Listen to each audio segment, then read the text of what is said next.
Alright guys, so next we're going to go over the squat tutorial for specifically for low bar, which I really want to help you guys out. Oh my god, it's so low. Ugh. A little ASMR for you guys. It's kind of high for my low bar. Maybe because I wear heels and wearing flats right now. But I know I sent you guys the 90-90 Hemi Bridge. I want you guys to perform that before you start squatting. It's going to help out a ton for your squat, especially with racing too. But next thing, without further ado, we're going to introduce the squat. So primarily low bar squat. Most of you guys squat low bar. Only I think a handful of you guys squat high bar. But really focusing on the cueing. So what you're going to think about is hand placement. So personally, I like to go pretty damn narrow. It doesn't matter if your thumb's under, thumb's over, kind of your preference if you have really good wrist mobility. But personally, I like to measure my thumbs out from where the knurling starts, and that's where my grip's going to be. Sometimes you go thumbs over, thumbs under, kind of depending on how heavy I'm going throughout that day. But our cueing is locking in our shelf. So what we're going to do, we're going to find our bar hand placement. We're going to drive our rear delts into the bar as much as possible. So here, driving.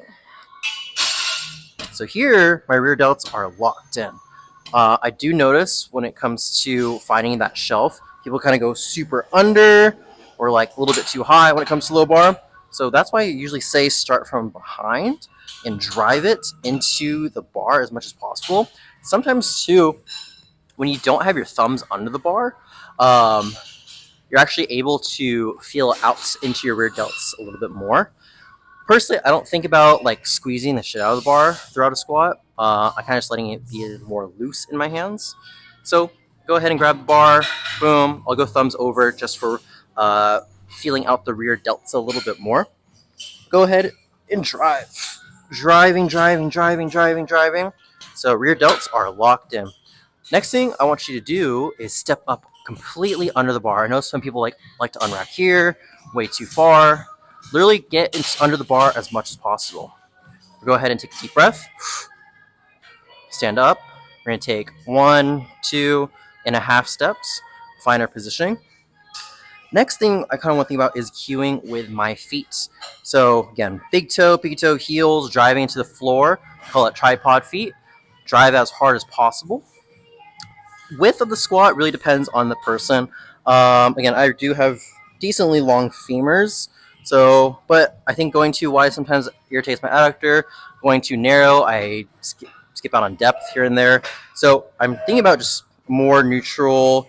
Like if I were to bend my knees, that's where the bar is going to go. Oh my god. Next thing, feet are lined up, toes driving to the floor as much as possible. Boom, we're locked in, toes. Next thing comes into that 90-90 Hemi Bridge or that brace. Big exhale out.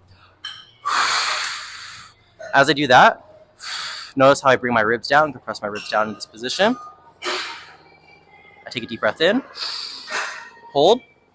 I usually like to tuck in my chin as much as possible. Not like looking up, just tucking it in. More of thinking about in a way, very good. In a way, more like someone's about to punch you in the face. So you just want to tuck in as much as possible. In this position, take a deep breath out. Hold. Tuck in. I'm going to go ahead and break at the knees and the hips simultaneously. Hips and knees simultaneously. Hit depth and come all the way up. So here. Take a deep breath in. And drive up. So kind of some things I'm thinking about after I squat is as I'm coming out of the hole, I'm kind of loose in the hands in a way.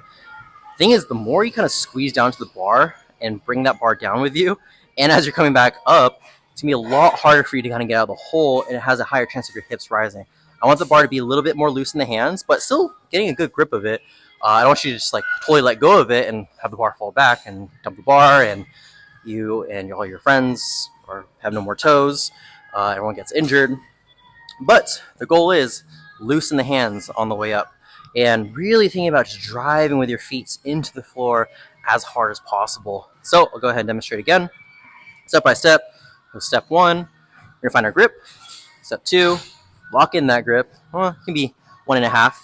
Step 3, we're gonna drive our rear delts into the bar as much as possible from away, not under, from away. We're locked in. Next, find our foot placement under the bar, completely under the bar. We're gonna pop out. Step 2, adjust. Take a deep breath out.